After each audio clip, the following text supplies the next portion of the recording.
የሩታ ወንድምም ሩታም እንደዛ እያደረገኝ ቆምኩት አይደል እንዴ? ይቅርታ ለመጠየቅ ነው አይደል? ነገሮች ይስተካከላሉ ተባለ። ፈጣሪ ደግሞ ሳይፈቅድ ቀራና በቃ አልተስተካከለም፣ አለቀ። አሁንም ቢሆን በጤነኛ መንፈስ ነው ነገሮችን ማሰብ ያለብህ እንጂ እንደዚህ እየታመምክ አይደለም ነገሮችን የምታስበው። ሁሉም ነገር በቃ ለእግዚአብሔር ተው። ስለዚህ የሚስተካከል ነገር አለ ወይ? ስላለቀስክ የሚስተካከል ነገር አለ? የምትመልሰው ነገር አለ? አሁን እኮ ራስህን አጠንክረህ አበርትተህ ሁሉንም ነገር ማድረግ እንደምትችል አሳይተህ ነው ነገሮች ሊስተካከሉ የምትሞክረው እንጂ አልጋ ላይ ተኝተህማ ምንም የሚስተካከል ነገር የለም።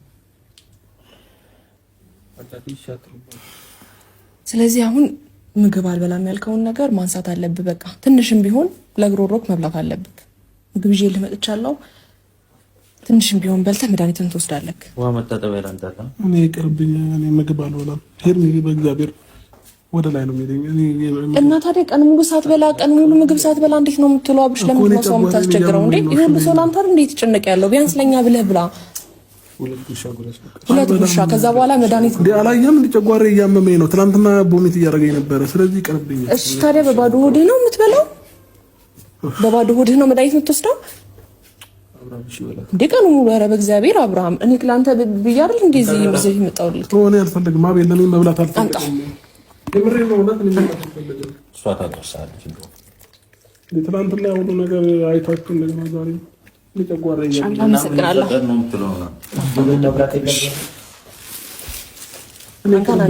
የምሬ ነው። እውነት ይቅርብኝ። ቦሚት አድርጎኛል። አብርሃም ሁለት ብቻ ትጎርስና መድኃኒት ትወስዳለህ። ምንም መጉረስ አልፈልግም። አንተን ከሰማንክ ብዙ ነገር እንትን አይደለም። እኛ የምንፈልገው የለም ያንተ እንትን ስለሆነ ማለት ነው፣ ደህንነት ስለሆነ። ስለዚህ በግድ ነው እንዴ?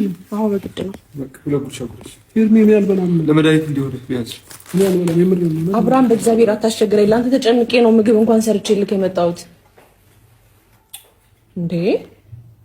ይሄ ሁሉ ሰው ሁለቴ ብትጎርስ ምን ትሆናለህ? ለራሳችሁ ብሎ በቃ ችግር የለውም። እኛ ለራሳችን ልንበላ ምን ቤቱን ምግብ ሞልቶ አይደል እንዴ?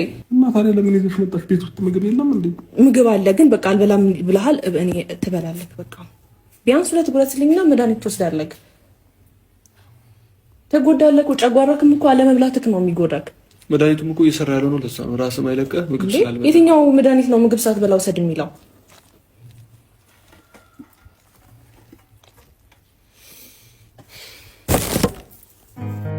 የሚወድሽ ልቤ ሁኔታው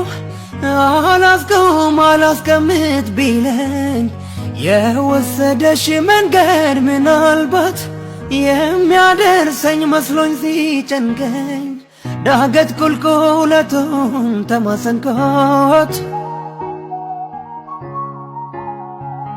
የልቤን ባይሞላ ባላገኝሽ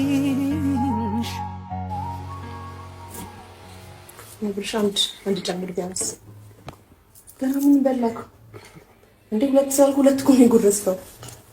በቀል እውነት በቀል ከዚህ በላይ መብላት አልፈልግም። እንዴ አብርሃም አረጋክ ብላ እኮ ብታረጋሃል እኮ እውነት በለውኝ። መድኃኒት ይሄ በኋላ ይጣፍጣል ምግቡ አልተጠናለኝ፣ ግን በኋላ በቃ እበላለሁ። ብሩካት ቀንጠውና በኋላ እንበላለን አንድ ላይ እኮ አንድ ለጉርሻ ጉርሻው ምንም እንኳን ጉርሽም አብርሃም ጠብ ማይል እውነት በለውኝ። ጌታ በቃ አመሰግናለሁ። በቂ ነው። በኋላ መድኃኒት ነው ግን ትምላለህ። እውነት አመሰግናለሁ። በጣም የሚጣፍጠው እውነት። እሺ አሁን ምንድን ነው የማትፈልገው? አልፈልግም። እውነት ምንም አልፈልግም። በቃ በቂ ነው። እኔ እኮ ዝም ብዬ ፊልም ለማየት ብዬ እሺ ወይ ሐኪም ቤት እንሂድ። ሐኪም ቤት ለምን እንሄዳለን? አንተ ለምን ትወሻለህ እንዴ? እሱ እኛ ቤዘን ነው እንዴ መሰለህ? ራስህን እንደምትፎግራለህ እንደዚህ አላመመኝም። ራስህን እኮ እየጎዳለሁ አብርሽ በጌታ። እሺ እውነት ችግር የለም። እነሳለሁ። ልነሳ ከዚህ ጋር ከዛስ እንነሳ ፈልገሽ ነው? ወዴት ነው የምትሄደው? ተነስተህ እኮ ነው እኔ ፊልም ለማየት ነው ቁጭ ያልኩት እኮ አልኩሽ እንጂ ለሌላ ነገር አይደለም። ምንም ሞኝ አይደለም እንዴ። የትኛውም ሰው ራሱ ላይ ነው ፀሐይ ሰው መስሎት ራሱ ላይ ነው። ምን ላድርግልህ? ምንም ነገር አልፈልግም ነው። ለምን ስሜትህን ትደብቀዋለህ? አብርሽ የምትፈልገውን ነገር ንገረኝና እናድርግልህ። ሁላችንም ሬዲ ነን። አቤልም ብሩክም አለ እኔም አለ። አብርሃም ቤት ቁጭ ብላ ተናናቀ በቃ አዲስ ነገር ከብረን እንውጣ። አየር መቀበል ከፈለክ እንውጣ፣ ወይም ደግሞ ሐኪም ቤት መሄድ ከፈለክ የሚያስፈልግን ነገር ንገረንና እናድርግ እንዴ? ሰው የሌለው ሰው እኮ በሰዓት ምን ይሆናል? አንተ የሁሉ ሰው እያለ ለምን እንደዚህ ችላ የምትለው እንዴ? ሌላ ቀን እንወጣለን። ዛሬ መውጣት አልፈልግም። አመሰግናለሁ። ሌላ ቀን እንወጣለን። እና ችግር የለም። እና እንጂ አሁን ልተኛ ነው? አሁን ልተኛ ነው? እነሳለሁ። እያስጨነቃችሁ እኮ ነው። እነሳለሁ። ችግር የለውም። በቃ እኮ ነቃ በል። ስራ መስራት ያለብኝ ነገር ስራ። ስልክህንም ደግሞ ያጠፋኸውን አንሳ።